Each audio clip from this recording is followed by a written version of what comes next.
Maka itu yang terjadi di Jepang pada hari ini. Mereka nggak mau punya anak sama sekali. Kenapa? Karena anak sama dengan beban. Jadi orang di sana itu lebih masuk akal pelihara anjing daripada pelihara anak.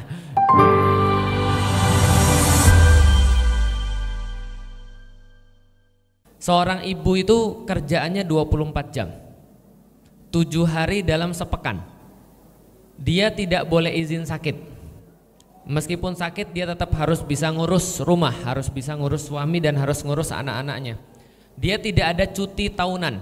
Dia mengerjakan segala sesuatunya tanpa dibayar sedikit pun. Bahkan ibu-ibu kerja 24 jam sehari. Anak mau bangun jam berapa aja ibu nggak bisa bilang, maaf ini bukan jam kerja saya. Materi apa yang pengen saya berikan ibu-ibu sekalian? Andaikan tidak ada harapan, tidak ada visi masa depan, tidak ada pandangan terhadap masa depan, maka nggak ada satupun ibu-ibu yang mau ngurus anaknya. Maka itu yang terjadi di Jepang pada hari ini. Itu yang terjadi di Korea pada hari ini. Itu yang terjadi di negara-negara Eropa Timur pada hari ini. Itu yang terjadi di Amerika pada hari ini. Apa yang mereka stres? Mereka stres karena bahkan keluarga-keluarga itu sudah mau untuk berhenti punya anak. Mereka nggak mau punya anak sama sekali. Kenapa? Karena anak sama dengan beban. Saya udah pernah cerita dan saya akan ceritakan lagi untuk biar ibu-ibu tuh sadar kenapa kita tuh beruntung menjadi orang-orang muslim, gitu ya. Di Jepang Ustadz saya pernah jalan-jalan ketemu troli. Namanya troli pasti isinya adalah bayi dong. Wah, ini kayaknya menarik nih, di Jepang ada troli. Biasanya kan orang-orang Jepang males nikah, apalagi punya anak. Setelah kemudian usaha saya ngeliat, ternyata isi trolinya apa? Isi trolinya anjing, mohon maaf.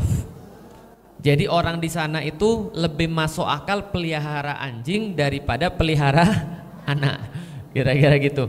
Nah, saya secara pribadi pengen buktiin, benar nggak sih orang-orang Jepang itu malas nikah dan malas punya anak, dan kenapa? Maka saya pas datang ke Jepang, saya nanya sama orang Indonesia yang sudah ke Jepang-Jepangan. Umurnya sudah lanjut usia, umurnya sudah 50-an tahun, lalu kemudian dia tinggal bersama istrinya tapi belum punya anak. Lalu saya tanya, Mas, kenapa orang-orang Jepang itu nggak mau punya anak dan kenapa Mas tidak mau punya anak? Saya langsung disodorin lembar perhitungan. Paham ibu-ibu sekalian? Coba Ustadz, ini adalah hitung-hitungan kami kalau kami punya anak. Ini tunjangan kami, ini tahunan kami dan segala macamnya, ini pendapatan kami. Sedangkan ini pengeluaran kami. Bayar sewa rumah berapa, bayar cicilan mobil berapa, makanannya berapa, pergi-perginya berapa, lalu kemudian segala macamnya berapa. Kalau dia punya kendaraan, maintenance kendaraannya berapa dan segala macam. Semua itu disampaikan sangat detail sekali. Kemudian dia nanya pada saya, Ustadz, masuk akal nggak kalau saya punya anak? Saya jawab, nggak masuk akal. Nggak masuk akal. Secara logika, kalau kita cuma mikir tentang beban, kita cuma mikir bahwa anak itu adalah sebuah hal yang harus dikasih makan, dikasih biaya, sekolahnya nanti gimana, nanti kuliahnya seperti apa, itu pasti kita nggak bakal mau punya anak. Kenapa? Nggak masuk akal, Bapak Ibu sekalian. Makanya orang Barat bilang orang-orang Muslim itu semuanya nggak terdidik.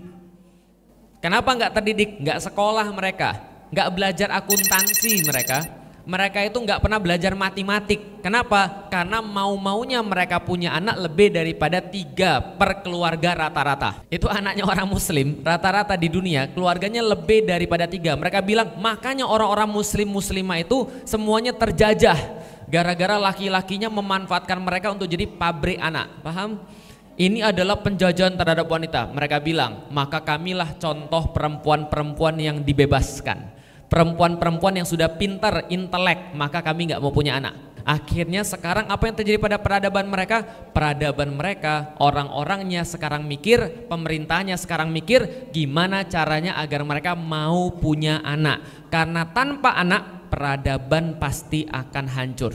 Tapi kalau orang itu nggak mikir masa depan, ngapain mereka mau punya anak? Paham ya? Maka Jepang itu begitu, sudahlah banyak yang bunuh diri, lalu nggak punya anak pula. Maka kalau ibu-ibu iseng ketik di Google, coba aja ketik hitung mundur terhadap kepunahan orang Jepang. Coba lihat, itu ada tuh. Kenapa punah? Gara-gara mereka nggak mau punya anak dan mereka terus menerus bunuh diri. Paham ya? Jadi gini ngitungnya Bapak Ibu sekalian, coba lihat ya. Apa yang ditakutkan sama Eropa sekarang ketika orang-orang nggak mau nikah dan nggak mau punya anak? Coba lihat. Ibu-ibu di dalam dunia demografi, dalam dunia kependudukan ada namanya fertility rate. Namanya apa? Fertility rate. Dari situ nanti ibu akan tahu kenapa program KB itu 2. Ada namanya tingkat kesuburan. Tingkat kesuburan tuh gampangnya apa? Anak satu keluarga berapa? Itu tingkat kesuburan. Nih, saya ajak ngitung cara orang bodoh, tapi supaya ibu-ibu ngerti. Lihat ya. Ada 2 pasang keluarga, bapak, ibu. Jelas sampai di sini? Oke, berarti ada berapa generasi pertama? 4 orang. Masing-masing generasi punya anak 2. Masing-masing generasi punya anak 2. Berarti fertility rate-nya berapa? 2. Berarti satu keluarga ini punya anak 2, satu keluarga ini punya anak 2. Generasi pertama tadi orang tua mereka berapa jumlahnya? 4. Anak mereka berapa jumlahnya? 4. Berarti kalau 4 sama kurang atau nambah? Sama. Maka orang-orang demografi, orang-orang kependudukan mengatakan kalau fertility rate-nya 2, maka peradabannya stagnan. Apa? Stagnan alias mandek. Nggak jalan sama sekali, nggak berkembang sama sekali. Ada orang bilang, ya Ustadz, tapi kan kalau terlalu banyak kan itu kan masalah kependudukan. Siapa bilang? Itu kan yang bilang kan bukan kita. Orang-orang itu sebenarnya pengen supaya orang-orang muslim ini orangnya dikit, mereka yang banyak supaya mereka bisa menjajah negeri-negeri muslim. Kenapa? Karena salah satu peradaban itu ditopang oleh yang namanya jumlah manusia.